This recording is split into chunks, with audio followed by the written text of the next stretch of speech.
In today's video, we are going to study a game. This game was played between Kata Kaminsky, he was white, Smatulin, and he was black. And this game was played in Aeroflot Open in 2017. The game started with d4. Going for d4 lines are usually positional ones. d4 and c5, these two lines are usually positional ones. So d5 by black. Now bishop f4, first developing the bishop. This is also called a London system. If white plays the move like e3, develops his knight over here, b2, then develops his knight like this, knight to f3, and bishop over here on d3. Then it would be a type of London system. e5, and this is called a Stein's counter gambit actually. Now e3 by white, he is not accepting the gambit. Usually this is not called a gambit because in these types of the gambit is what where the person who has gambited does not get his pawn back. But in these type of gambits, this is not properly called a gambit due to the reason that black gives back the pawn for the mobility, for the development of his pieces. Although still it is called a gambit. At c6, uh, developing the knight and putting pressure over here on some pressure over here on d4. So knight f3, developing the knight. Now c into d4, e into d4, and bishop g4, winning this knight over here. If you remember my game, uh, that game was between Mikhail Botvinnik and Joeliros Capablanca. There, Mikhail Botvinnik developed his knight over here. The reason behind was that knight to e2, that he does not want his knight to be pinned to the queen. But in this position, knight is developed on f3. The reason behind is that this bishop would not immediately develop. The reason behind that. For example, if you develop this knight over here, then this bishop will be struck. You would need two moves to develop this bishop. So c3 by white. Now solidifying this pawn over here on d4, e6, and now knight bd2, developing the knight. And the point of developing the knight over here is that this knight can't be developed here. Bishop will take and pawn structure will be ruined. And the second reason for developing the knight on d2 is that now it is protecting this knight, and this queen can move over here to b3 or whether to c. Bishop to d6, challenging the bishop. Bishop goes back. You can take this bishop, but it will give the tempo to the white. That's why you wait for the white take this bishop on d6. Knight ge7. The point of this knight to ge7 is that in future, if this knight is threatened, then you are going to place this knight over here. Place this bishop over here on f4. Sorry, f5. And whenever if white's knight threatened this bishop, then you will take this and take this bishop. Then you are going to take this bishop with the knight. This is the concept. Or you may bring your bishop over here to f4, then f5 to g6, as it would be eyeing this diagonal, and this rook in future can't come over here to this b1 square, and you can develop your knight over here to f5. The point of this move over here to e7 is that we have bishop d3 by white, controlling this square, this diagonal, and hitting this pawn. This is the in routine theory move. The reason behind is that now white is going to play the move queen c2, and he's going to put pressure over here on h7, as black is going to castle this side. Bishop f5, immediately countering the bishop over here. Bishop moves back to e2. If bishop into f5, then you see the reason that why you develop the knight over here to e7, because now you can take it with the knight, and here Black position is roundabout better than white. So G2, this is all theory. Knight G6, still we are in the theory actually. Now developing this knight over here is that this is controlling these two important squares and this square also. The point is that you don't, black does not want white's knight to come over here on e4, sorry, e5. Now it is protected 3 times. And second is that you does not want this bishop to be threatened on f5. So you protect this square also, that this knight does not jump over here. The point of this move to g6, knight to g6 is this. Queen b3, your twin move. Now as this diagonal is being protected, now you can play this move, rook b8. And it was played in the game. Now a4 by white. Point of a4 is that white is delaying the castling to build an attack or open up lines on the queen side. h5 by black. Black is also delaying. And now it is going to be a somewhat complicated and sharp position because black has opened up, moved the pawn h to h5 where he was going to castle. And white is countering on the queen side. Bishop into d6, queen into d6, and now white castles.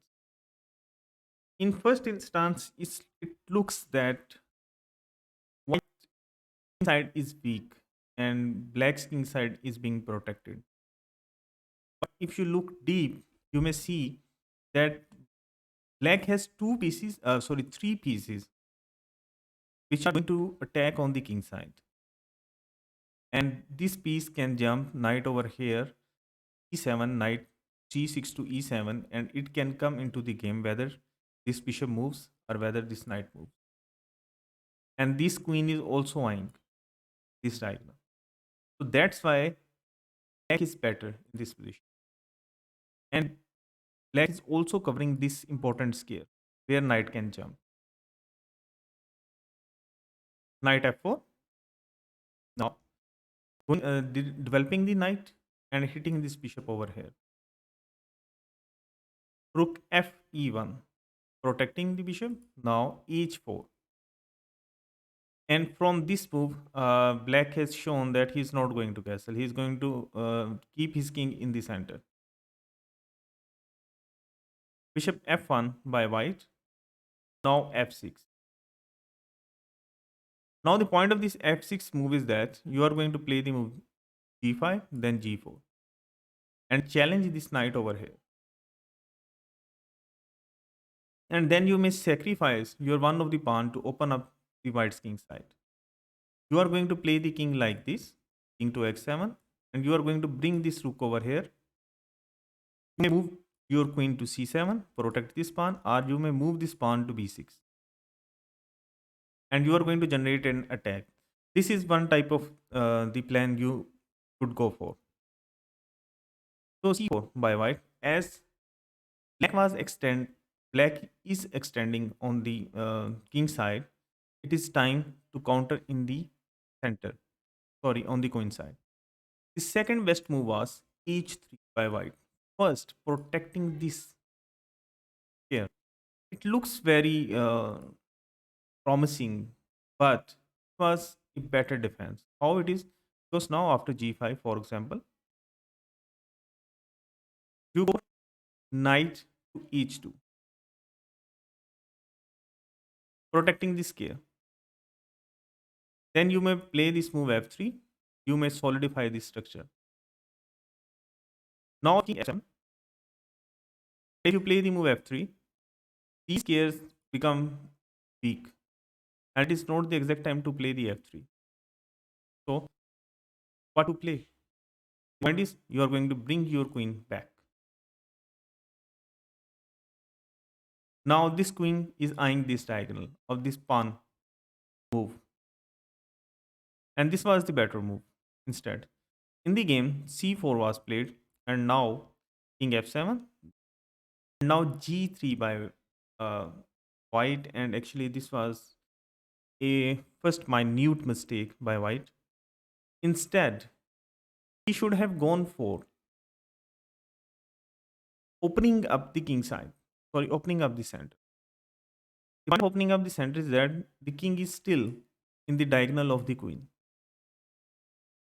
and this rook is on e file, and it is in white's favor to open up the center because black is continuously trying to attack over here. Now you are going to counter attack him, and if over here knight into d5, now the move is knight to e4, hitting this queen over here. And if black has no best way whether to go for the exchange of the queens. And now this knight can come back, sorry, knight d6 check, and you are going to pick up this bishop. So g3 was played in the game. Now h into g3, f into g3. Now knight h3 check by black into g2. And here black played the move d into c. Instead of here, I want you people to think that what is the better way for the black to play over here, as these types of the positions are very good to let you people learn that how to make better positional moves which generate fierce attacks. And the move was actually queen to d7. The reason behind this queen to d7 move is that when you are going to play the move, for example, e5, bringing this rook over here, now this queen is protecting this pawn, this rook is free, this rook can come over here to e8, then you can push your pawn e5, and you would have this battery over here. And when this knight moves back, you are going to use this open file and give check like that, go for an attack. So in the game, the move which was played was d into c4. Now knight into c4. And it was the mistake from white side actually. It was better to take with the bishop. The reason behind that taking with the bishop is that I think Gata Kaminsky thought that he has to give away the bishop after knight to a5, like, but it was better because this still the king is still on f7, and these light squares are weak, and these knights can jump. So if bishop into, now rook b d8 by black, now rook a d1, bringing this rook over here in the fight.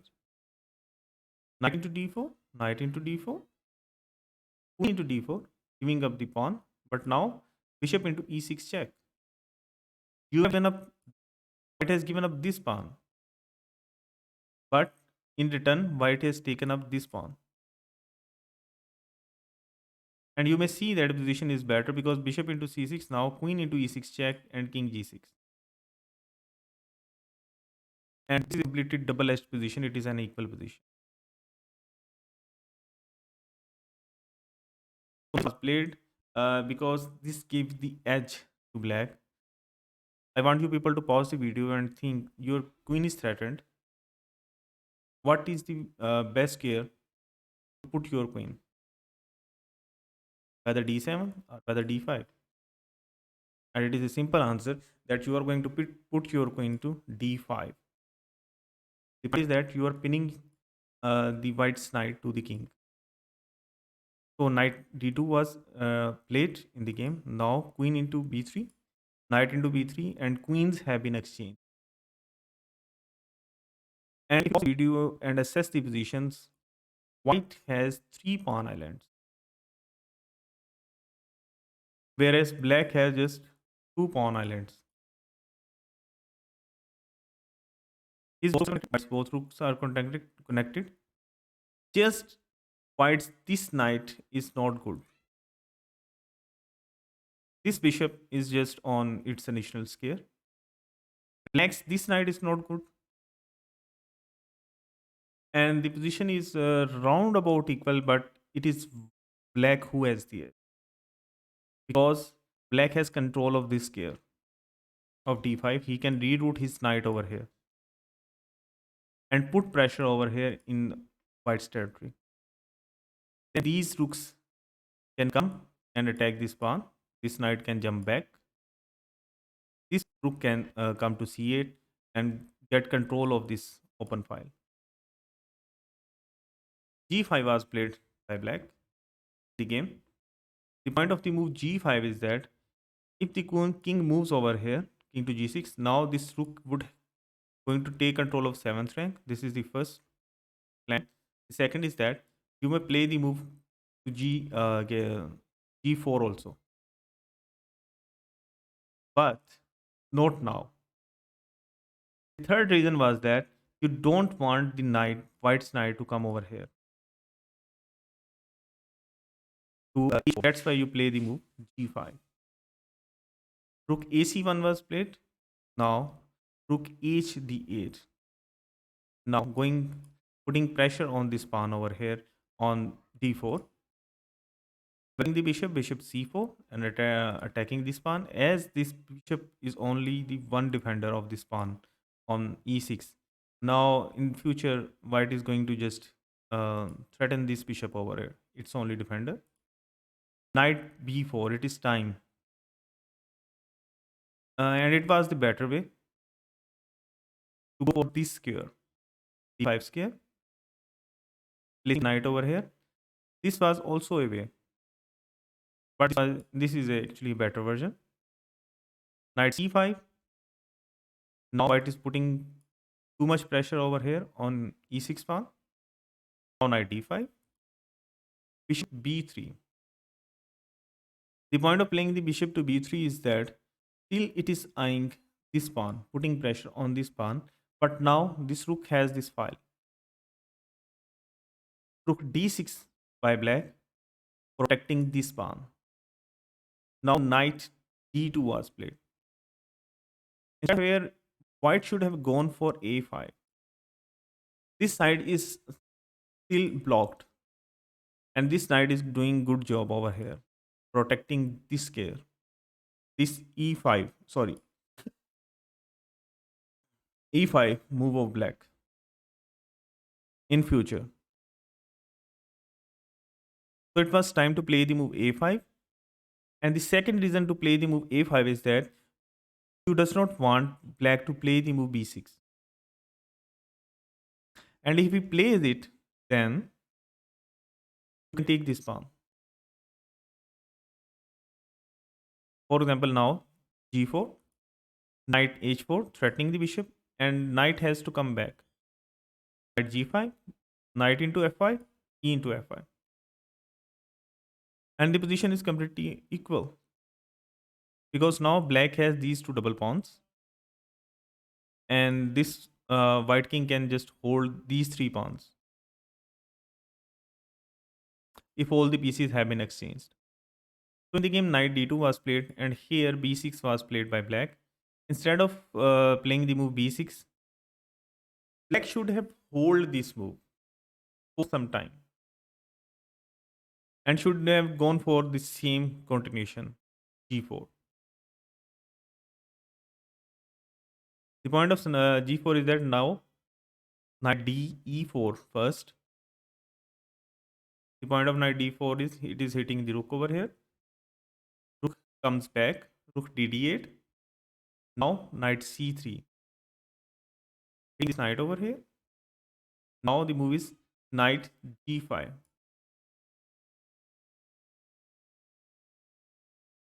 And this was a better version, and still you are waiting to play this move b6. At the time, best time comes. But in the game, b6 was played immediately. Now knight ce4, rook d7. It was hitting the rook. Now rook c6. The point of rook c6 is still putting pressure and going to double the rooks over here. Now rook bd8, doubling the rooks himself, and going to say, okay, if you are going to double the rook, I am going to just first thing is that I am curing this square, and then I may play this rook over here and protect this pawn. And I can play the move g4 and going to play the move knight to g5 and protect this pawn in this way.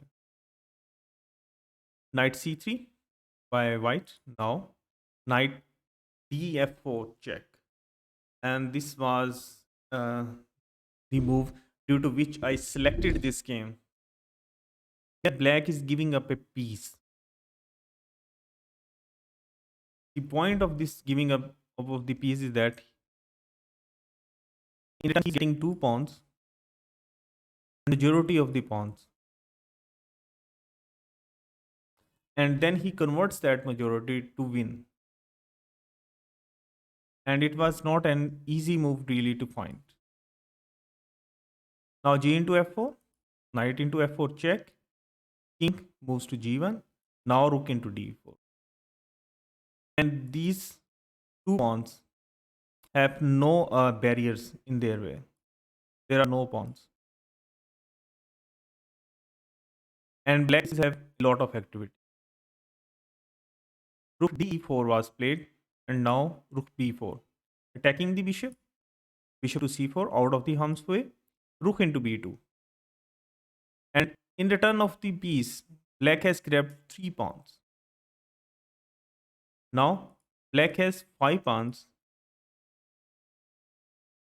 against his counterpart, 2 pawns. Rook d6 was played in the game, and that was actually the blunder of the game. And after that, white was unable to survive, because now rook g2 check, king f1. Now rook h8, winning after this one. Now rook d2, challenging the rook into rook, knight d2, rook into h2. And now you see that white has just 1 pawn, and black has 5 pawns. And indeed, black has just 4 pawns for his piece, for his knight. Knight de4 was played in the game.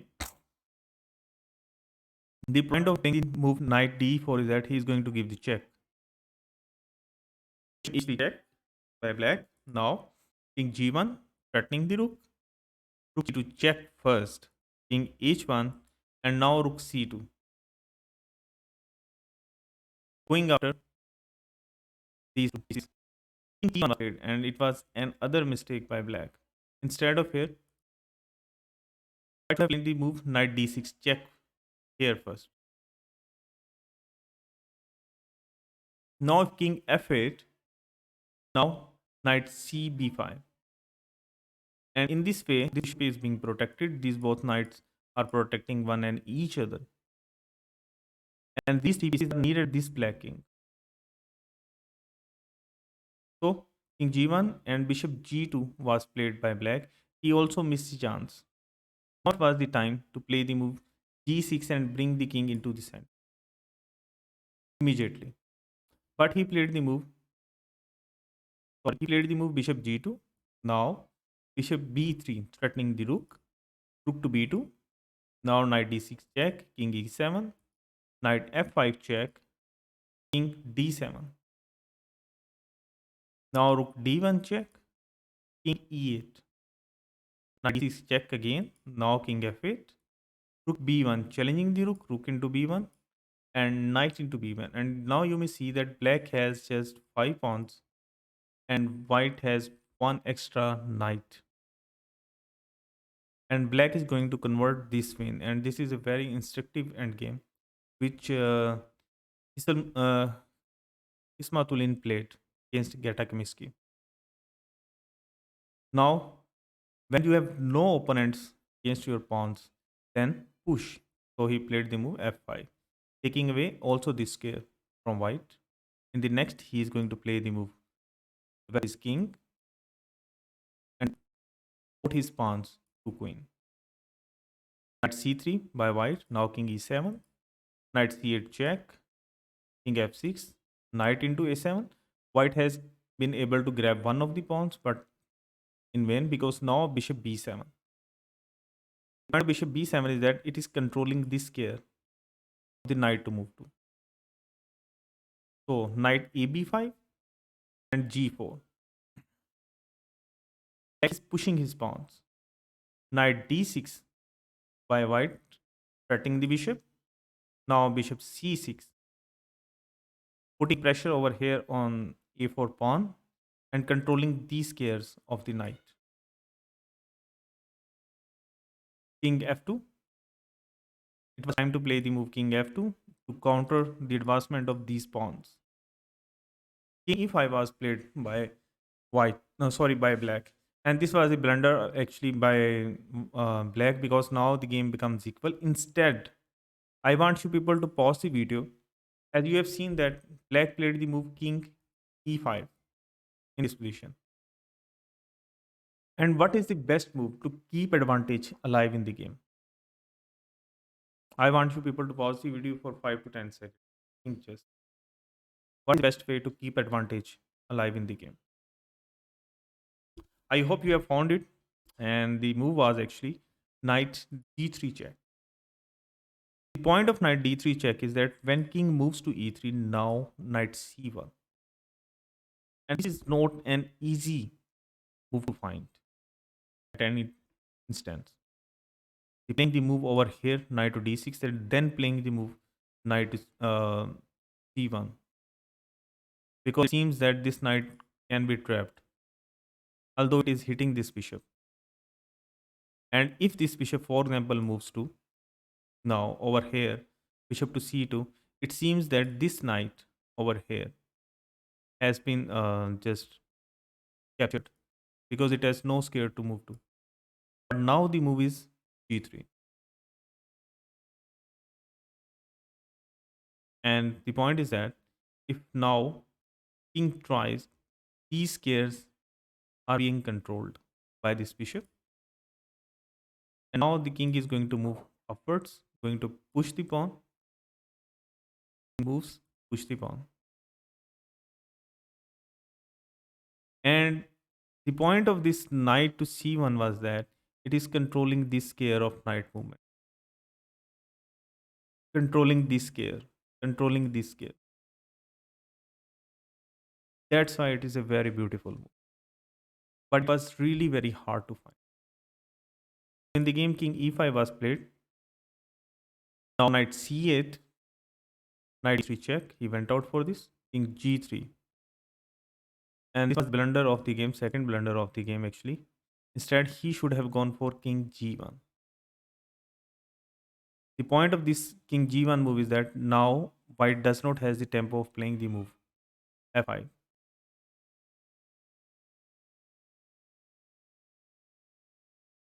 So in king g3, now f3, now protecting the pawn, protecting this pawn over here, and now black is preparing the move f5 check.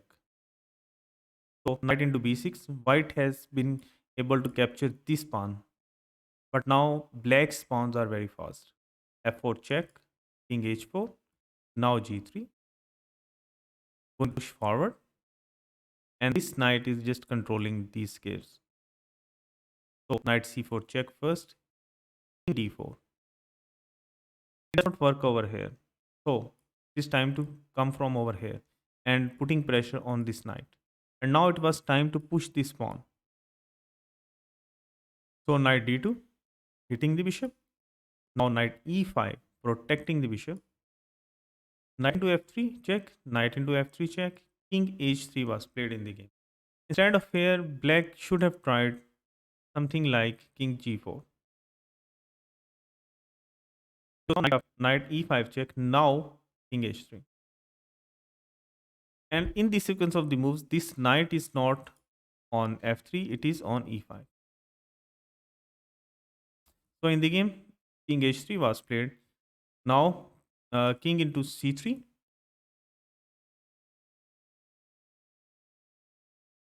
And here white tried definitely a5, but now knight e1 first.